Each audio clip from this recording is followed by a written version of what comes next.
আমরা যারা প্রতিনিয়ত গেম খেলে যাচ্ছি তার ভিতরে 100টা মানুষের মধ্যে 70 জন মানুষ প্রায় একটা ভুল প্রতিনিয়ত করে যাচ্ছে। আর যেই ভুলটার মাসুল যে কতটা মারাত্মক হতে পারে সেটা আজকের গল্পটা না জানলে বুঝতেই পারবা না।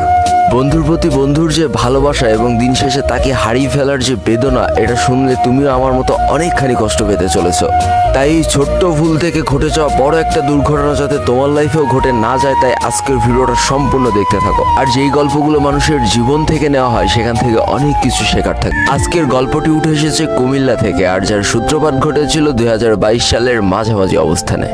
সামান্য এই গেমে করা ছোট্ট একটা ভুলের জন্য যে শুধু একটা পরিবারই শেষ হয়ে গিয়েছিল তা না, বরং সমাপ্তি ঘটেছিল এক অমর বন্ধুত্বের।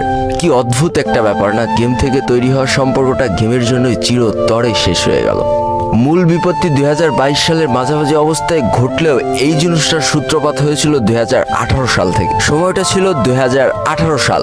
দুইজনের বাসা একই এলাকায়, তারা দুইজন একই সাথে স্কুলে যেত, আবার একই সাথে বাসায় ফিরে আসতো। এমনই একটা দিন তারা দুইজন স্কুল শেষ করে যখন বাসার দিকে ফিরছিল, তখন তাদের এলাকায় কয়েকজন পোলাপান মিলে কি জানি একটা করছিল। খুব সম্ভবত তারা বুঝতে পারে যে কোনো গেম হয়তো তারা খেলছিল। কৌতূহলবশত তারা সেদিকে এগিয়ে গেলে দেখতে পারে যে কয়েকজন মানুষ সেখানে বসে ফ্রি ফায়ার খেলছে এবং তাদের ভিতরে একটা আগ্রহ জন্মায়। এবং তারা ওই দিন সিদ্ধান্ত নিয়ে ফেলে যে তারাও আজকে থেকে বাসায় যে এই গেমটা ডাউনলোড করে এই গেমটা খেলা শুরু করবে। আর যেই গেমটা ছিল ফ্রি ফায়ার গেম। তবে এই ফ্রি ফায়ার গেম অনেক মানুষের ভাগ্য পরিবর্তন করে দিলেও এই দুইটা মানুষের যে ভাগ্য কোন দিকে পরিবর্তন করে দেবে সেটা তোমরা কল্পনাও করতে পারছো না।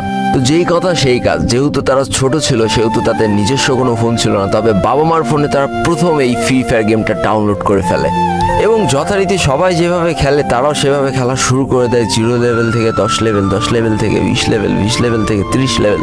তবে সব থেকে আশ্চর্যের ব্যাপার, তাদের ভিতরের ফ্রেন্ডশিপ যতটা গাঢ় ছিল তার থেকেও কয়েকশো গুণ গাঢ় হয়ে যায় ফ্রি ফায়ার গেমটা খেলার জন্য।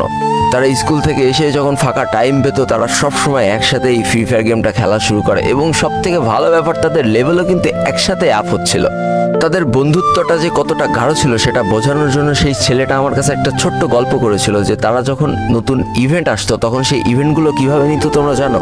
তারা আসলে দুইজন মিলে টাকা জমাতো এবং দুইজনের টাকা এক জায়গায় করে যে কোনো একটা আইডিতে টপ আপ করতো।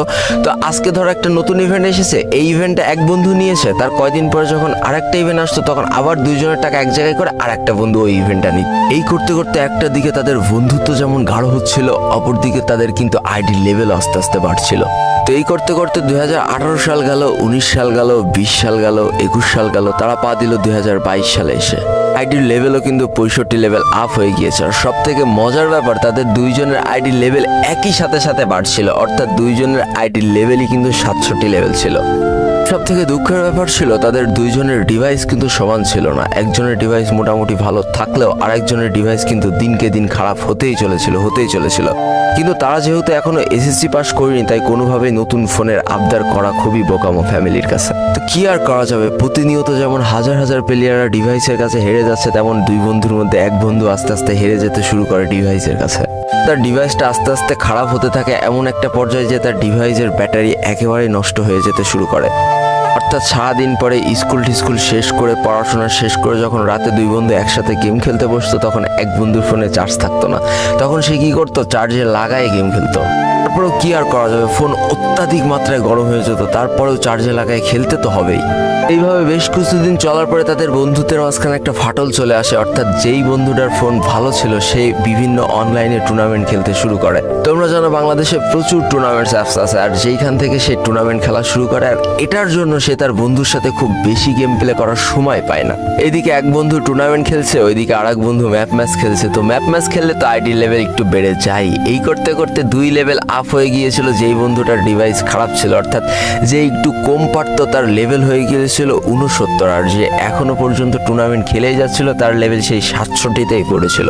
তো এটার জন্য তাদের বন্ধুত্বের মাঝখানে প্রথম দূরত্ব শুরু হতে থাকে। এ বলে তোর থেকে আমি ভালো খেলি, তো ও বলে আমার যদি ভালো ফোন থাকতো তাহলে আমি তোকে 7-0 হারিয়ে দিতে পারতাম। এইভাবে বেশ কয়েকটা দিন চলে যায়, আমরা চলে আসি 2022 সালের মাঝামাঝি সেই কালো অধ্যায়ের দিনটা। 8-10টা দিনের মতো এই দিনও এক বন্ধু টুর্নামেন্ট খেলছে, তো আর এক বন্ধু ম্যাপ ম্যাচে খুব মনোযোগ সহকারে নিজের র্যাঙ্ক আপ করছে। তো মোটামুটি টুর্নামেন্ট শেষ করার পরে অনেক দিন পর দুই বন্ধু আবার একই লবিতে দাঁড়িয়ে আছে। তো হঠাৎ করে যেই বন্ধুটা টুর্নামেন্ট খেলতো, অর্থাৎ যার ভালো ডিভাইস, সে হঠাৎ করে বলে ওঠে, কিরে তুই তো লেভেল আপ করে ফেলেছিস, ভালোই প্রো প্লেয়ার দাবি করিস নিজের, তো আমার সাথে কি একটা হবে নাকি অন ভার্সেস অন?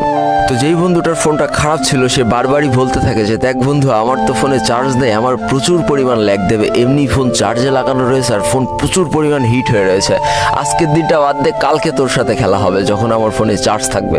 তো যেই বন্ধুটার ফোন ভালো ছিল সে এক প্রকার নাসরবান্দার বিভিন্নভাবে তার বন্ধুকে অপমান করতে থাকে যে তুই কি আমার সাথে খেলতে ভয় পাস, তুই কি আমার সাথে খেলতে চাস না।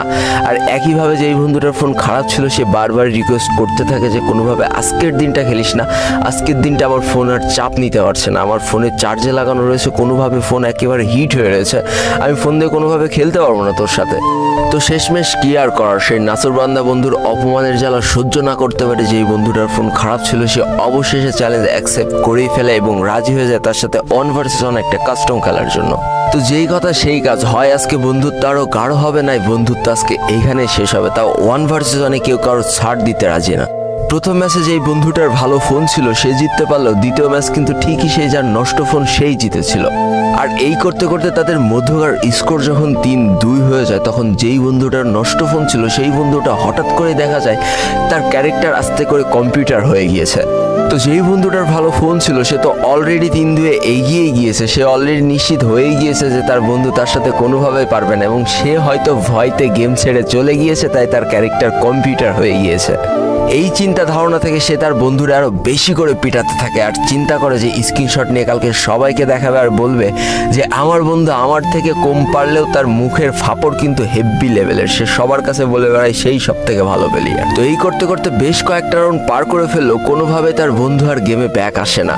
এবার তো তার বন্ধু আরো নিশ্চিত হয়ে যায় যে তার বন্ধু হয়তো ভয়তে তল্পি তল্পা গুটিয়ে পালিয়েছে, তাই সে গেম প্লে শেষ করে সে তার বন্ধুকে ইচ্ছা করে ফোন দেয়। কিন্তু দুঃখজনক বিষয়, বেশ কয়েকবার কল বাজার পরেও তার বন্ধুর কোনো সাড়া শব্দ পাওয়া যায় না।